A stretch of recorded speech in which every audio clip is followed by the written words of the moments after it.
Here's what you missed this month on the Gifted Sounds Network.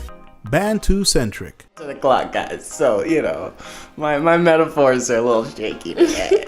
No, but I think, I guess my whole revelation, I guess, is that there's nothing wrong with going slow. And a lot of people out here are panicked to find a partner, or they just really want to settle down. And there's nothing wrong with wanting to settle down. There's nothing wrong with wanting to commit. But I think going slow and getting to know somebody and allowing somebody to become a part of your life over time is really important. And that's why I say, like, casual dating. Casual dating can mean a whole host of things, whatever it means to you. Yeah. But I do think it is important to take things slow with a person. Make sure that you're both on the same page. Make sure you're both just kind of moving at the same pace. Because, like, just like you said, you know what you want for the future and all of that. Doing the most. What's going to be next? And there is so much data on user preference and fashion trends already out there, but there are not as many models, what they would call models in machine learning or artificial intelligence. Even though there's a difference, there's not as many models to apply to that data. And so the end goal really is to be able to accumulate and correlate enough data to be able to build a model that is able to predict for each individual person fashion items that, appear and are them in a fashion sense. That being said, that is a long ways away because it takes a very large amount of data. It takes trend building to kind of get to that end goal. That's really interesting. I never thought of it as like technology being able to kind of predict that. We know it's mostly been people. Let's be real sports. He can just take over a game and just wreck everything for Portland. Mm-hmm. And that's what I see you moving forward with that. I believe eventually Russell Westbrook will figure it out. He already has figured it out. Cause he said in game 2 he like, yo, I'm gonna fix it, and he fixed it. Mm-hmm. So we're gonna see now if he can continue to build on that. But if he can just get back into that mid-range game, that would open up his whole game even more now. Because you have to respect the shot. After a while, you ain't gonna leave him open all game. But what about like defensive wise? Like, what do you think they need to keep an eye out for if they are gonna take the series? Who, OKC? Yeah. Well, defensively right now, I mean, stopping Lillard is a problem right now. Mm-hmm. A lot of people say Westbrook don't play defense. I say Westbrook plays defense, but he's gonna have Pondering Nerdcast to create some sort of dark side that you ingest and everything like that, which essentially is just industrial strength bleach.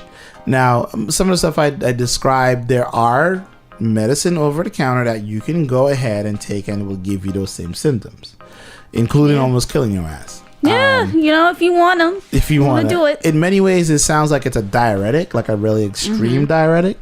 And, I'm sure people feel better after they feel like they've cleaned out their system in one way or the other. But I just want to know, like, long term. Like, I'm sure when you come back after maybe a week, like, how is that person? Listen. Are they, like, what's going on? No.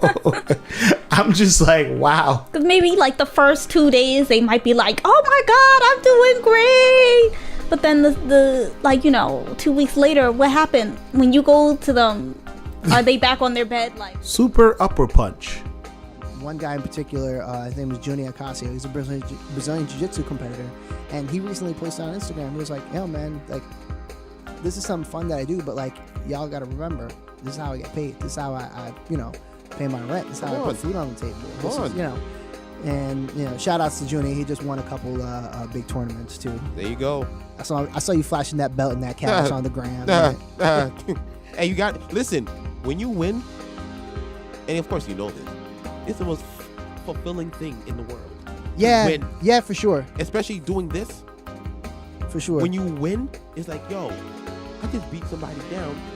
And I was psychologically like, what the fuck? Is he a madman? But no, when you look at it, and you're looking at it, it's like, yo, I just beat this man to a bloody pulp, or submitted him, or even knocked him out, and they're giving me money for it.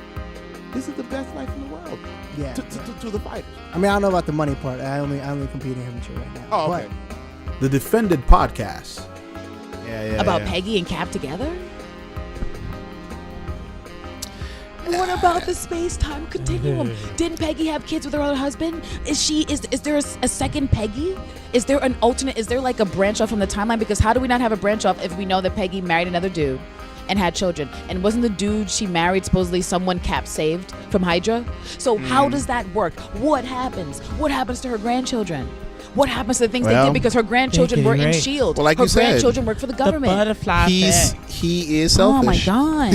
He just erased that But whole the thing. Russo brothers are going to try to make us believe that, it doesn't affect the future at all, that Cap just stayed to live out his fucking life. That's a lie. Yeah. They just are happy that they were able to close the doors on this type of fervor to rush to get to the theaters.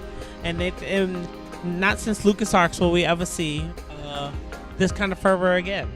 Oh, shout out to Lance, who I asked during the showing, who's making Titty Talk Show. I want You know what I'm saying? I've heard to be honest, really it's fun. I've done it. The first time that I ever tried to play with the idea of BDSM was with this guy that I was with, and he was really into knives and all types of weapons. And he was letting me play with his knife, and I kind of put it to his skin, and he kind of looked at me with these really wide eyes like, am I safe here? Excitement or no? And it was exciting to me that he was kind of scared but was still letting me do it. That sounds like misandry. Oh, shit. So it was turning me on. So you like the power dynamic then? I guess, but I think it's because it was so weird for me. It was just really different. It was I guess the reaction from him, but still the trust. Because he was scared, but he trusted me enough that he didn't move. I guess he was afraid I was going to cut him probably.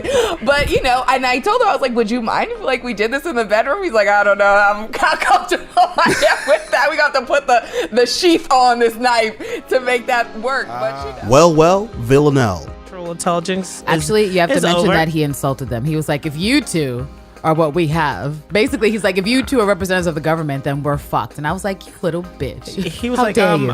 what we're selling has more information than the CI. Well, they probably don't have a Central Intelligence Agency there, but they might. No, he does allege that. He alleges that his company and companies like his they own more private information about citizens than the Pentagon and MI6 combined. Yeah. Which, that sounds like something an arrogant person would say, but I personally feel like you're only as good as your best hacker. And so while it is true that the government is not the creator, or any government is not the creator of whatever agencies or companies or Facebook lookalikes that are out there, come on. Like, how many times have we seen people hacked? Fucking Apple, who people thought was unhackable. Apple's been hacked twice, and people's cloud stuff has been taken. So it's really not about necessarily who has the information. Be sure to head over to giftedsounds.com and try a podcast today. Keep moving.